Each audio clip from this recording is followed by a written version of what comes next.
Greetings hobbyists, this is addons of all, and in this video we're going to make some mechanical tentacles.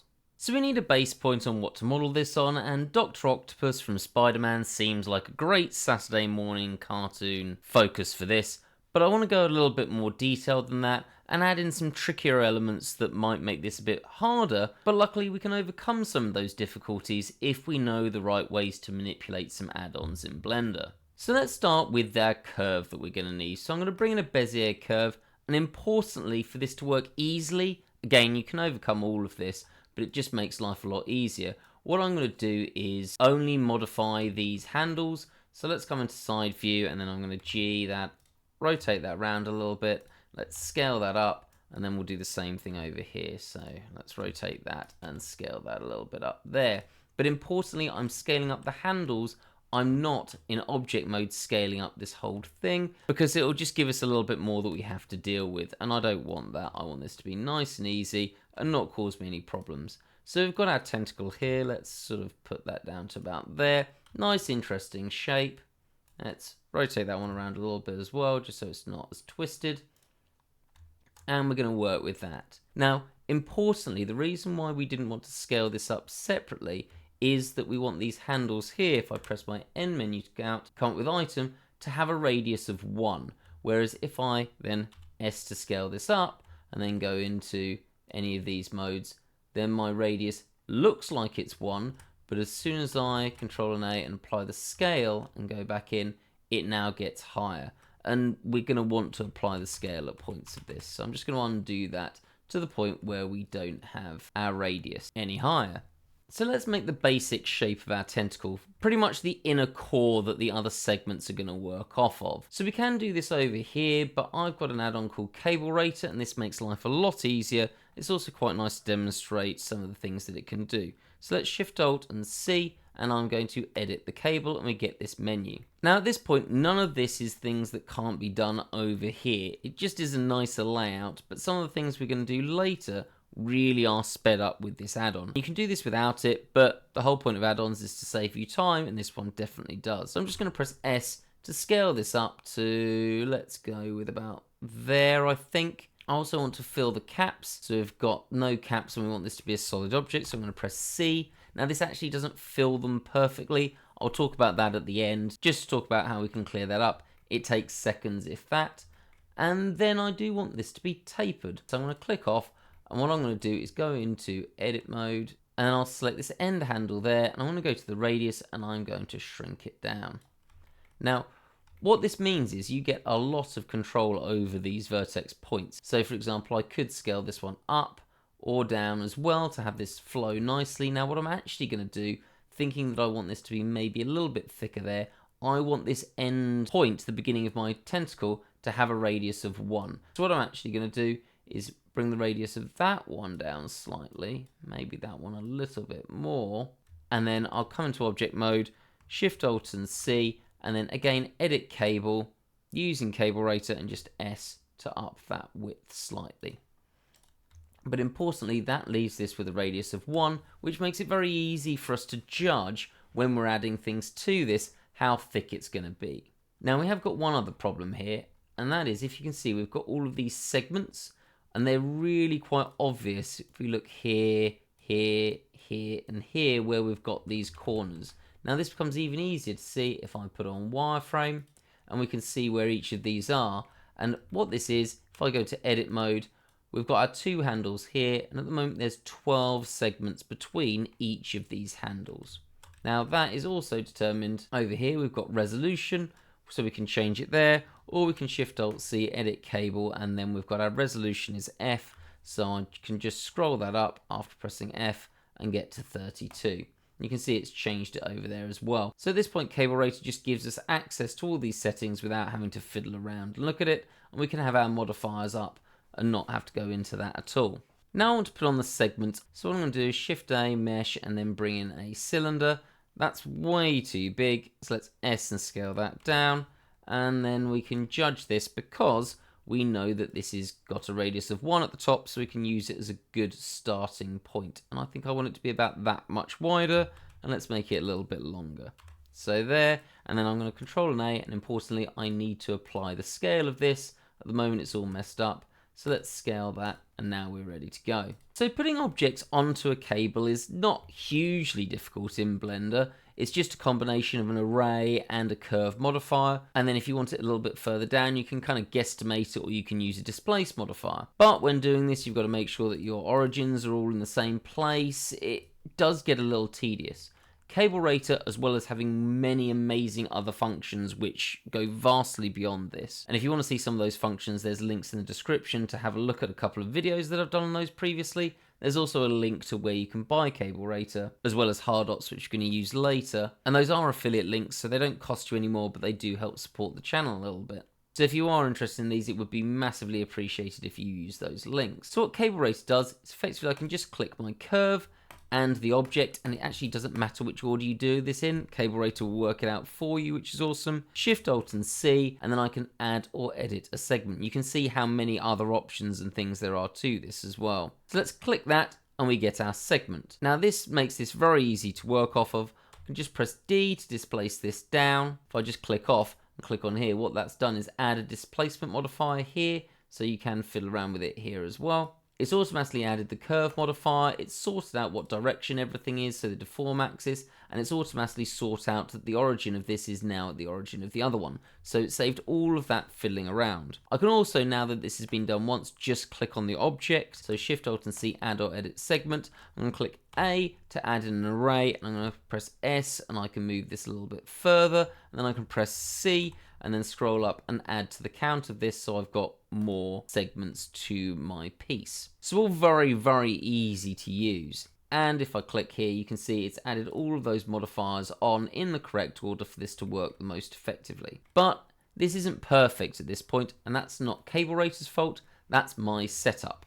And at the moment, this looks, well, we've got these perfectly straight lines here, which some people want in a mechanized object, but some of these are at odd angles, so it doesn't quite work. And over here, this looks totally off because it's not going with the curve.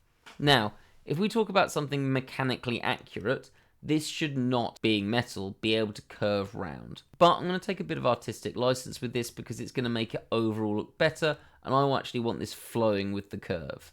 There is a way to do this without it flowing with the curve, and without getting these distortions. I'll cover that in another video. That uses geometry nodes, and there's some really cool tricks you can do with that as well. So that's going to be a coming video. If you're not subscribed to the channel, subscribe so you can check that video out. But what I want to do is make it so that we've got this curving, and to do that, at the moment it's not working. If I just make all of these visible and go into vertex mode, because at the moment it's only got this geometry to work with.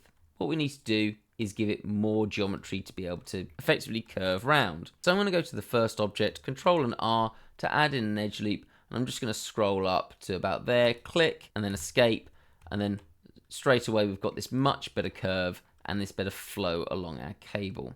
Now, maybe this needs to be a little bit wider, so I can actually just S and then Shift and then Z twice, and then I can make this a little bit wider as well. So we can still edit our cable as much as we want, or our tentacle segments.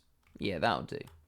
Now, we have got one problem with this, and admittedly, if this is all you want, this is not a problem. You can just keep it at this, it's great. We can go to our cable there, go to edit mode, or our curve I should say, G, and move this around, and it will do everything that we want it to do. Or I could go to this one, and then G, and same thing. So this is really cool that we can still edit this, but I have a problem with my purpose, and that is that I want to be able to add in new objects here to be able to cut out of this one to do a basic boolean. Now what I want to be able to do is actually just bring in another object, put it on this curve, effectively in the same places but joining between. I want all of my objects that I'm added in to come here, but that becomes a little bit tricky because if I come here and have a look at my modifier, we can see that this is being done on a relative offset, which means that it is using this thickness, the size of the object, to calculate the distance between it and the next object. Effectively, actually, what it does is it goes from the middle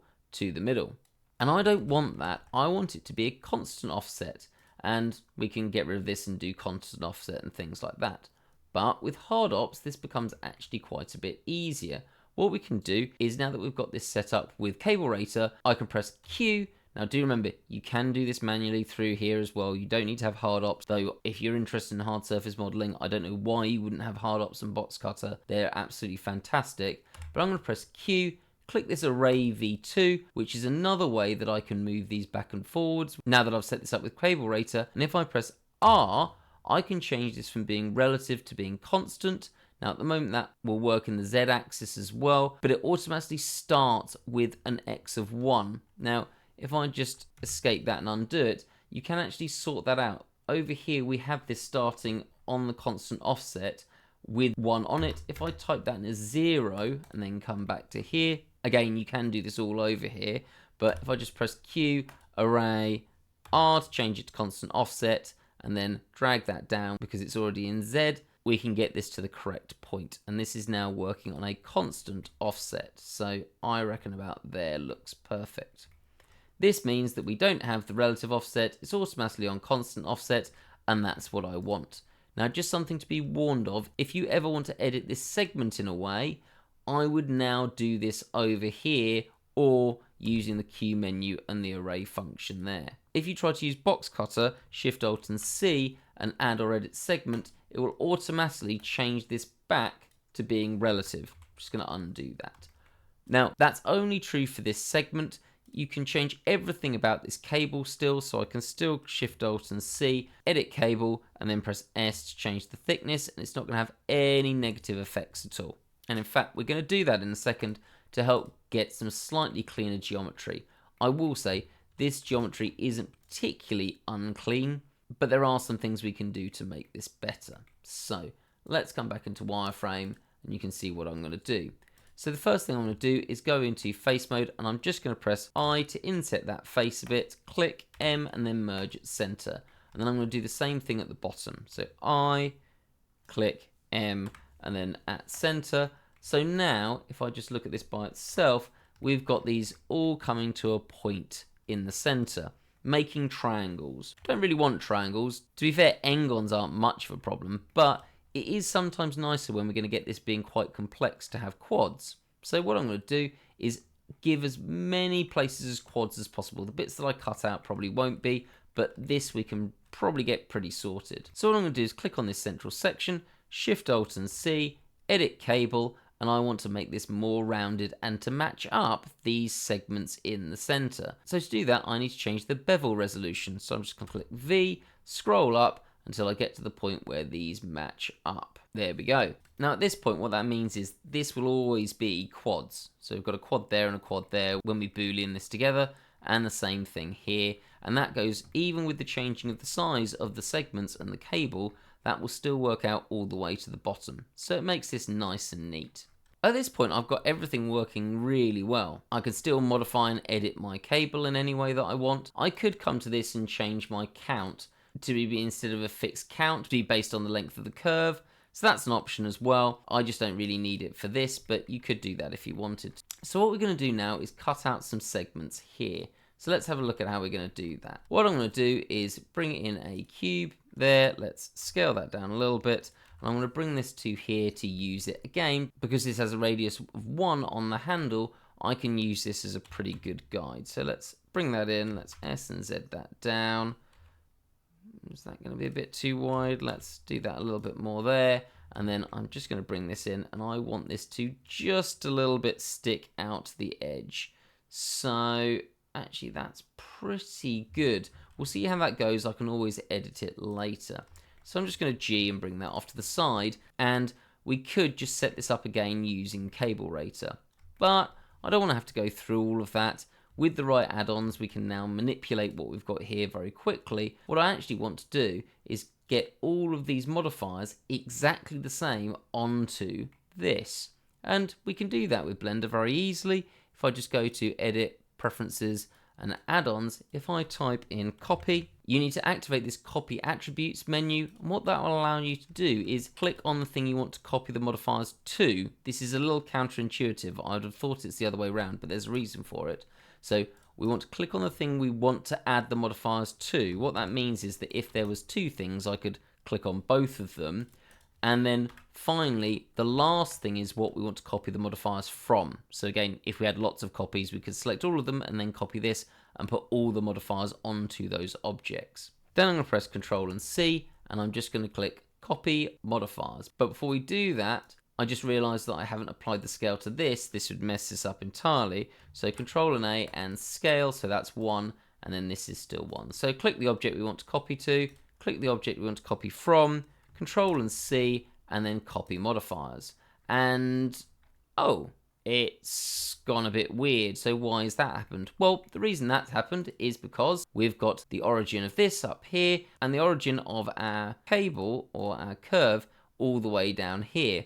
And this is something that previously Cable Racer just did for us. It moved the origin of this to that same place. So what we're going to do is just click that, shift click, and we're going to use Machine Tools to press Ctrl and A, and it moves the origin to the same place, and everything's good to go.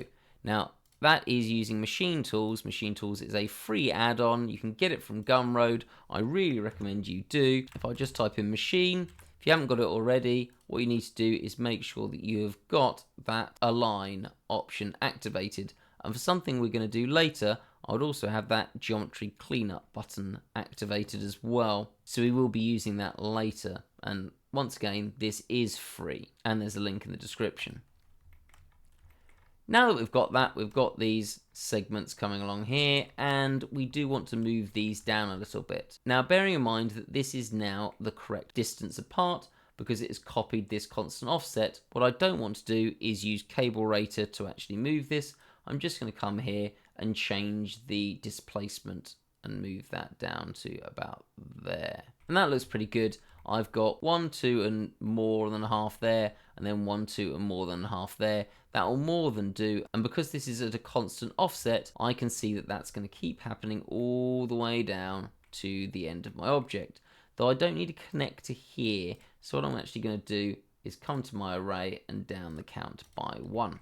Now this also isn't following the curve very nicely for exactly the same reason as my original object wasn't here. So I'm going to come to this, go into edge mode, Control and R, and then put in some edge loops there, escape, and now this will all flow a lot better and a lot more cleanly.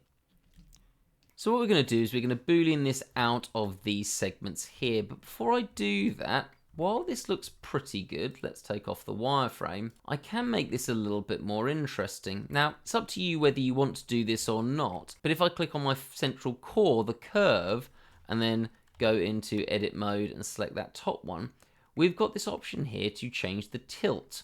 I don't know why they called it, I mean, it's called tilt and that's a perfectly fine description of this. I always think of this as twisting, and if I click that, I can rotate this round as much as I want. So for example, to there. And then I can do the same thing for this one, just maybe do a little bit less, and suddenly this has got a really nice, interesting twist to it. That means that whatever angle I look at it from, I can see some of these segmented bits that are joining the cable together. It just makes it a little bit more interesting. So I'm going to stick with that. Now at this point, what I want to do is make a duplicate of this because it's going to be some internal part that we're going to see. So I'm going to Shift and D, then press Escape, and let's hide this. So this was cube 3, and then I'm going to click that, Shift click the segments, Control and minus using ball tools. Let's H to hide that. We've got these really cool cutouts there, and I could potentially just leave it at that, and that still looks pretty interesting. But instead, what I'm going to do is I'm going to bring back this cube 3, and then what I'm going to do is go into vertex mode, A, and then S, Z, Z, and then I can make this a little bit shorter there. In fact, let's do that a little bit more. So we've got a bit of a gap, and notice because we've got the constant offset instead of the relative offset, this is still keeping them in place. If we didn't have this, if this was in relative offset, this would all be constricting up because we're changing the dimensions of this. And then let's S and then XX twice, and then we can bring that in here. So we've got a similar gap around all of the edges. Yeah, is that bit sticking out too much? That might be. So let's SYY and bring that to about there. That looks good. Cool, so now we've got these joining components there, adding some nice detail to our tentacle. Now, at this point, this is about as far as we can go without getting destructive. If I want to add some more detail onto this, for example, I really want to add a bevel here onto these edges, and if I select those and Control and B, while this looks really nice here, that is because we're getting this good, pretty close to 45-degree angle. The problem is if I come down to the end here, where we've got everything being made thinner on the X and Y axis but not on the Z axis, this now becomes a lot more elongated. It doesn't look very good. So I don't actually want to do that at this point. I want to do that later. Now what that means is this is a really good point to save your file, because at this point you can just duplicate this, change it to a new shape, and then you can go through this relatively short process at the end to just fix everything and get it looking perfect. So what I'm going to do is come up and use power save to save that, and now we're going to start going destructive. Though at this point, if we select the cable or the central part, that bit there, I could still come into edit mode and start moving this around, and everything will move with it. So the important rule of this is you never do anything to the central Bezier curve before you've sorted everything else out. If I convert this to a mesh, so let's just convert this to a mesh, everything goes horribly wrong and everything becomes a straight line because it doesn't have a curve to work off of. So we do that last.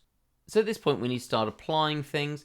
I don't want to apply this boolean though at this point. So what I'm just going to do is apply these one at a time, but leave the boolean. Now what this means I can do is come into edge mode, and then what I'm going to do is try and select each of these top edges to speed this up, because otherwise that's going to take forever. Well, not forever, it's just going to be a bit tedious. What I'm going to do is click off of this and then go to select sharp edges, and then now I can just press Control and B and I can put my bevel in. I'm going to press C to clamp it so we don't go too far, and now we've got our nice 45-degree bevel here, and you'll notice here we don't have that problem of this elongating and becoming a bit ugly. Now at this point I can confirm our boolean. Now with this, similar thing, I'm just going to apply all for this as I don't need to worry about the order. If you don't have apply all, edit, preferences, type in modifier, and you need to activate this modifier tools, and that will give you access to this. So I can just click apply all, and because everything's scaled to 1, what I can do is go to edge mode, click off, same trick, select sharp edges, Control and B, and I'm just going to put in a chamfer just like that, so we've got a slightly more interesting shape to look at. Now that that's done, I'm going to click on my central object, what is still the curve, right click, convert to and mesh, and then if I go to vertex mode, this looks great and all solid, but actually if I press G, this isn't connected. So with machine tools and that cleanup tool that we activated earlier, if I just press 3, that removes any doubled up vertices. You can also press M and by distance, but this will do everything for you. And now we've got this sorted. I'm going to shade that flat though. So now we've got our cable, it's all sorted, everything's still there, so we can just Control and plus to boolean those together. Let's H that and then select there and H that, and we've got our solid tentacle. So simply some effective use of add-ons and knowing how to manipulate them in the way that you want to create this mechanized sci-fi tentacle. You could easily add more or less detail to this object or the objects that are making up the segments. That's what's so great about this as a workflow. I'm going to put the original version of this tentacle up to the point where it could still be modified and moved around on the Patreon if you want to have a look at that. And any support on the Patreon is really appreciated, and it means that you get these videos a week ahead of time, ad-free, and other cool features like access to the channel Discord. If you're not interested in that, then it would be appreciated if you liked the video, if you found it useful. And if you're not subscribed, subscribe for more great content. Have a great day, guys.